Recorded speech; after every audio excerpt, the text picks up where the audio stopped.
देखिए, नमस्कार। आपके बहुत सारे वीडियोज़ आए और आपने बहुत सारी चीज़ें डाली हैं। लगातार एक माह से कोविड-19 के चक्कर में सब कुछ बंद है, अभी तो वैसा कुछ है नहीं। लेकिन क्या आपने युवा स्वरोजगार के लिए कुछ नया किया है या युवा स्वरोजगार के लिए कुछ नया सोचा है? अगर सोचा है तो आपने क्या सोचा है? नमस्कार। मैं आपका अपना कंसल्टेंट। जैसे कि हम लोग पहले भी कई बार वीडियो पर मुलाकात हुई है, कई बार हमने योजनाओं के बारे में, इसके बारे में सारी जानकारी दी। लेकिन आज आपका जो सवाल है तो इस समय आपका सवाल है जिस समय पूरा हाहाकार मचा हुआ है, चारों तरफ से बंद है कोविड-19 की वजह से। 1 महीना 1.5 महीने से लोग अंदर है। वैसे उसके बावजूद भी लोग, अगर आप आए तो हम कुछ विचार कर सकते हैं। जो मेरे दिमाग में इसके लिए भी नई योजना बनाई, मार्च के बाद जो योजनाएं मेरी तैयार थी वो योजना इस प्रकार से थी। मैंने अभी नई योजनाएं जो मैं लेके आया हूँ, मैंने पहले स्वरोजगार के बारे में, गवर्नमेंट की योजनाओं के बारे में जानकारी मैंने दी, चाहे वो मुख्यमंत्री स्वरोजगार योजना हो, प्रधानमंत्री स्वरोजगार योजना हो, या ऐसे बहुत सारी योजनाओं के बारे में लोगों की बहुत सारी मदद की। आसपास क्योंकि कौन तो बहुत दूर दूर से आए, बहुत बाहर से आए, तो उन लोगों की मदद हम नहीं कर पाए। लेकिन जो लोकल थे उन लोगों को हमने मदद की है, फाइनेंस भी करवाया है, उद्योग डलवाए हैं, उद्योग चल भी रहे हैं, लोगों का बड़ा अच्छा रिस्पॉन्स मिला। लेकिन क्योंकि बाहर से जो लोग आए उनकी स्थिति को ध्यान में रखते हुए हमने एक नई योजनाएं तैयार की है। नई योजनाएं जो हम लेकर आए हैं वो योजनाएं जिसमें हम बाहर से जो लोग हैं, शिक्षित लोग हैं, उनके लिए भी कुछ कर सकते हैं, ऐसी व्यवस्था हमने की। जो व्यवस्थाएं जिस प्रकार से की है वो सारी लगभग हमने पेपर्स के अंदर तैयार की है। हम मार्च में उसको प्रोड्यूस करने वाले थे, लेकिन इस वजह से प्रोड्यूस नहीं कर पाएगी। जो मान लीजिए आपने ये सारी सुविधाएं दी, अब आपसे लॉक कॉन्टेक्ट कैसे करें, आपसे बातचीत करने के लिए लोग क्या करें, तो जिससे आपके पास पहुंचे, या कोई व्यवस्था हो, या डायरेक्ट आप बुलाना चाहेंगे, या आप कैसी ऐसी कोई व्यवस्था करें जिससे आदमी वहां से तैयारी करके यहाँ आए और वो अपनी तैयारी कर आते अपने काम पर लग जाए, उसको किसी की सहायता लेने की आवश्यकता न पड़े और वो डायरेक्ट अपना काम कर सके। हमने जो अब जो नई सुविधा लेके आए उसमें हम आप जो करके आए वो हम आपको बता दें कि चाहे वो किसी भी प्रांत, भारत के अंदर किसी भी क्षेत्र का बंदा हो, वो हमसे संपर्क कर सकता है। पढ़ाई के लिए मिनिमम 10वीं पास होना कंपलसरी है। 10वीं पास जो व्यक्ति है, इसके बाद फिर वो कॉलेज किया, MBA किया, जैसे उसकी योग्यता होगा उसके हिसाब से उसकी मदद की जाएगी। हमने जो मदद के लिए जो व्यवस्था की है वो इस प्रकार से की है। हमने 40 एकड़ जमीन की व्यवस्था किया है। 40 एकड़ जमीन में रोड, बिजली, पानी, ये व्यवस्था हम अपनी तरफ से देंगे। उसमें हमने प्लाट काटे हैं। प्लाट की जो साइज रखी है 4000 square feet, 5000 square feet, 10,000 square feet और 1 एकड़, इस टाइप से हमने प्लॉट की साइज की है। अब व्यक्ति जिस हिसाब से काम करना चाहेगा उसके हिसाब से हम लोग उसकी सुविधाएं देंगे। मैं मानता हूँ कि जो शिक्षित है वो बेरोजगार है, उसके पास सुविधा तो है, उसके पास पैसा तो होगा नहीं, इसलिए हमने इसमें भी बहुत आसान व्यवस्था ये किया है कि जो जमीन की कीमत है वो हम अब उससे नहीं लेंगे। उससे जब लेंगे जब उसका उद्योग स्थापित हो जाएगा, चालू होगा, उस दौरान हम उससे लेंगे। अभी सर उसको व्यवस्था जो करना है सिर्फ रजिस्ट्री की व्यवस्था करना है कि वो रजिस्ट्री जो होगा उसकी व्यवस्था लेकर, रजिस्ट्री शुल्क, रजिस्ट्री मीन्स प्रॉपर्टी की वैल्यू नहीं, प्रॉपर्टी की जो रजिस्ट्री होगी उसके नाम से उस वैल्यू को लेकर के आएगा और हम उसके नाम से रजिस्ट्री करवाएंगे। और जो रजिस्ट्री होने के बाद हम उसको बैंक में फाइनेंस करवाएंगे। फाइनेंस करने की कोई जो हम उस फाइनेंस के टाइम उससे सिर्फ जो फाइनेंस होगा उसमें से जो हमारी फीस होगी वो फीस हम चार्ज करेंगे, वो फीस हम देंगे। और वो भी लोन के बाद, हाल फिलहाल तो उसको सर्च, वैल्यूएशन, मॉर्गेज, इसकी व्यवस्था करना है और मार्जिन मनी की व्यवस्था करना है। अगर मार्जिन मनी भी उसके पास नहीं होगी तो उसकी व्यवस्था भी हम लोग कहीं न कहीं सुविधा साथ में हम उसको व्यवस्था करके देंगे। लेकिन सिर्फ उसको सर्च, वैल्यूएशन और मॉर्गेज तक की व्यवस्था उसको करनी है। फाइनेंस के बाद हमारी कंसल्टेंसी उसको जमा करनी है। बाकी लैंड वैल्यू वो उसको सुविधा अनुसार हम व्यवस्था करेंगे, चेक के आधार पर हम रजिस्ट्री करवाएंगे और वो यूनिट चालू होने तक वो हमको भुगतान कर सकता है। और भी कुछ व्यवस्था अगर होती है तो हम उसके लिए व्यवस्था करेंगे। दूसरा, अब मान लीजिए कोई शिक्षित व्यक्ति है, 1 करोड़ तक अगर लेता है तो उसी प्लाट के ऊपर उसका फाइनेंस हो जाएगा। उद्योग बन जाएगा और चालू हो जाएगा। लेकिन कोई पढ़ा लिखा व्यक्ति है, थोड़े खर्च भी करना चाहता है, वो अगर ज़्यादा करना चाहता है तो उसके लिए भी हमने व्यवस्था की, क्योंकि उसके लिए फिर कोलेटर की आवश्यकता पड़ेगी, रेसिडेंशियल यहाँ होना उसकी आवश्यकता पड़ेगी। ऐसी अवस्था में हमने 3 प्रोग्राम्स लेके आए। नंबर 1 मल्टी, जिसमें हम मल्टी बना रहे हैं। मल्टी में हम फ्लैट बना रहे हैं। फ्लैट की वैल्यू मिनिमम 16 लाख, अधिकतम 30 लाख तक चाहिए। हम वो भी रजिस्ट्री, उसको सिर्फ रजिस्ट्री शुल्क लेके उसको रजिस्ट्री करवा देंगे और वो उस प्रॉपर्टी को मॉर्गेज में दे सकता है और प्रोजेक्ट को बड़ा कर सकता है। हमने 26 फ्लैट और 30 से 35 डुप्लेक्स की हमने व्यवस्था किया है, जो प्रोसेस हमने शुरू कर दिया है। नक्शा पास हो गया है, जमीन का वो हो चुका, तैयारी हो चुकी है और सिविल वर्क हमारी 22 तारीख को उद्घाटन था।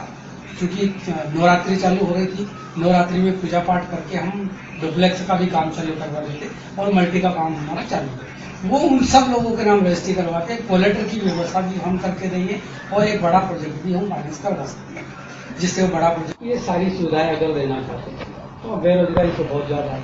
अब मान लो आपके पास बिहार से, यूपी से, मद्रास से, केरल से, उड़ीसा से, इतनी दूर से अगर कोई रोजगार के लिए आता है, आप उनकी व्यवस्थाएं कैसे करेंगे और क्या क्या दे सकेंगे?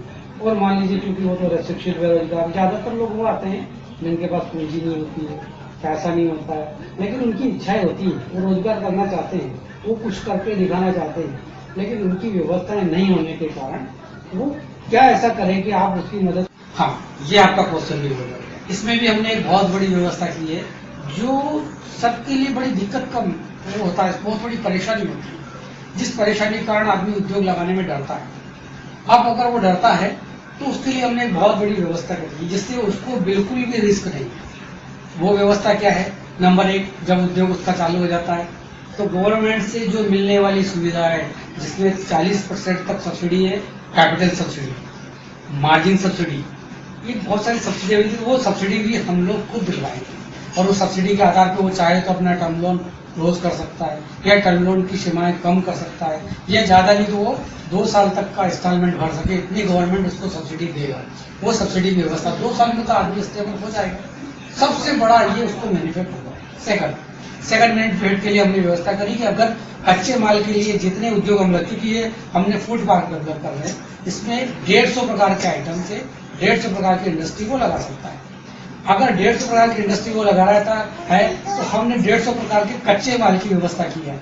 वो उसको कच्चा माल खरीदने के लिए बाहर जाने की जरूरत नहीं है, हम अपने हब के अंदर सभी प्रकार का कच्चा माल यहाँ उपलब्ध कराएंगे। मार्केट में मान लीजिए किसी कच्चे माल खरीदने के लिए वो 1 रुपये में मिल रहा हो, तो हम 1 रुपया 2 पैसा, ज्यादा 3 पैसा कास्ट उसमें रखेंगे और वो हमसे माल खरीद सकता है, माल खरीद कर अपना प्रोडक्ट बनाए। अब बेचने का सबसे बड़ा उसकी दिक्कत होती है, क्योंकि आदमी की रिस्क यही होती है, बनाना आसान लेकिन मार्केट नहीं होता है, मार्केट नहीं हो सकता तो भेज नहीं सकता। इसके लिए हमने वहाँ पे साइड में हब भी तैयार कर दिया। जैसे हमारे पास 50 तक बुकिंग आ जाएगी या 60-70 तक बुकिंग आ जाएगी, वैसे हमारा हब वहाँ पे बन जाएगा। जितना भी आप माल बनाएंगे, 150 आइटम में कुछ भी आइटम का प्रोडक्ट आप करेंगे, हर आइटम का खरीदने के लिए हमारा हब होगा, वो पूरा माल हमको बस बेच सकता है। कच्चा माल हमसे ले सकता है, बनाने का भी हमसे ले सकता है। जैसे मार्केट के अंदर 45 डेज की क्रेडिट रहेगी, हमारे यहाँ 60 डेज की क्रेडिट, बस 15 दिन का डिफरेंस रहता है। दूसरा, वो चूंकि मार्केट में जाके बेचेगा तो मान लो किसी आइटम को उसने तैयार करके 1 रुपये में तैयार किया और 1 रुपये 20 पैसे या 1 रुपये 25 पैसे में मार्केट में बेच रहा है। 1 रुपये 25 पैसे में अगर वो बेच रहा है तो हम उसको 1 रुपये 20 पैसा देंगे। क्यों? एक तो उसकी ट्रांसपोर्टिंग कास्ट बच जाएगी, दूसरा उसको दिक्कत खत्म हो गई, तीसरा उसको सबसे बड़ी व्यवस्था ये कि टाइम टू टाइम पेमेंट की व्यवस्था मिलेगी और वो अपनी व्यवस्था अनुसार तत्काल भुगतान प्राप्त कर सकता है। इसलिए अब वो माल बनाए और माल हम ही को बेचे, ये सबसे बड़ी सुविधा है। हम लोगों ने इसके लिए फूड पार्क के नाम से, सारा संयम फूड पार्क के नाम से तैयारी किया है, उसकी साइट तैयार हो रही है। हम चाहेंगे कि जैसे ही कोविड-19 खुले वैसे ही हमारी साइट आपके साइट में मिलेगा, साइट के ऊपर, और आप साइट के ऊपर लौट करके पूरी व्यवस्था देख सकते हैं, क्षेत्र देख सकते हैं, जमीन देख सकते हैं। वहाँ मेन रोड बना हुआ है, बिजली लगभग आ चुकी है, पानी की व्यवस्था है। जो बीच के रोड डालने हैं वो नक्शा हम साथ में डाल के देंगे, वो नक्शा भी आप देख सकते हैं, मनपसंद प्लाट भी आप बुक कर सकते हैं और सारी सुविधाएं आप ले सकते हैं। हमसे मदद कर भी पा सकते हैं। मेरी साइट पे जो मेल आईडी है, इस मेल आईडी के ऊपर आप अपने डॉक्यूमेंट लोड करें। आप अपनी जो मन में इच्छा है, आप क्या पूछना चाहते हैं, वो सारे क्वेश्चन लोड करें और मेरे मेल के ऊपर मेल करें। मैं उसको पढ़ूंगा, मेरा डिपार्टमेंट पढ़ेगा और उसका तुरंत आपकी मेल आईडी पर जवाब देंगे। आप चाहें अगर मेल नहीं कर सकते हैं, मेरे व्हाट्सएप के ऊपर जो कार्ड के अंदर नंबर डले हुए, दोनों नंबर के ऊपर व्हाट्सएप है, इसके ऊपर अपने डॉक्यूमेंट भेज सकते हैं। आप क्या करने के इच्छुक है वो आप भेज सकते हैं और उसी के आधार पर कॉन्टेक्ट कर सकते हैं। हाँ, मेरा एक रिक्वेस्ट है, मैंने जितने आज तक लगभग 50-100 वीडियो जो भी डले हुए उसके ऊपर हजारों लोगों ने देखा, लाखों लोगों ने देखा, पहाड़ तक के फोन आए, लेकिन मेरा रिक्वेस्ट है कि फोन न करें, क्योंकि मैं व्यस्त होता हूँ, आपका फोन रिसीव नहीं कर पाता हूँ, फोन पे मैं कोई जवाब नहीं दे सकता हूँ। इसलिए आप मेल पे मेरे संपर्क कर सकते हैं कुछ ही समय के अंदर। जैसे ये कर्फ्यू हटेगा, जैसे मेरा साइट चालू हो जाएगी, आप साइट के ऊपर संपर्क कर सकते हैं, मेल के ऊपर आप संपर्क कर सकते हैं, व्हाट्सएप के ऊपर संपर्क कर सकते हैं। व्हाट्सएप के ऊपर आप प्रश्न भी कर सकते हैं, जब मुझे फुर्सत होगा मैं जवाब दूंगा। ऐसा नहीं कि आपने तत्काल किया, तो क्योंकि बहुत लोगों से संपर्क करना होता है। मेरा निवेदन है कि जितने भी शिक्षित बेरोजगार हैं वो जरूर संपर्क करें। राशि नहीं है, मैं प्लॉट जमीन आपको उपलब्ध उधार में करवाऊंगा, रेसिडेंशियल उधार में, प्रॉपर्टी उधार में। सिर्फ आपको रजिस्ट्रेशन का और सर्च वैल्यूएशन मॉर्गेज के लिए ही व्यवस्था आपको करना है, बाकी आपको कुछ व्यवस्थाएं नहीं करना है। बहुत सारी चीजों की आवश्यकता नहीं है। जिस फैमिली से आप लोन के रूप में राशि लेते हैं रजिस्ट्री के लिए, लोन सुविधा के लिए, वो राशि भी आप फाइनेंस के बाद वापस कर सकते हैं, क्योंकि भारत सरकार आपको 40% तक कैपिटल सब्सिडी दे रहा है। उस सब्सिडी में आप जिस व्यक्ति से उधार लें उससे वापस करें। बैंक का पैसा आपको 5 साल में वापस करना होता है, वो आराम से किस्तों में आप वापस कर सकते हैं। माल, कच्चा माल खरीदने के लिए हमारे पास व्यवस्था है, बना हुआ माल हम खुद खरीदेंगे।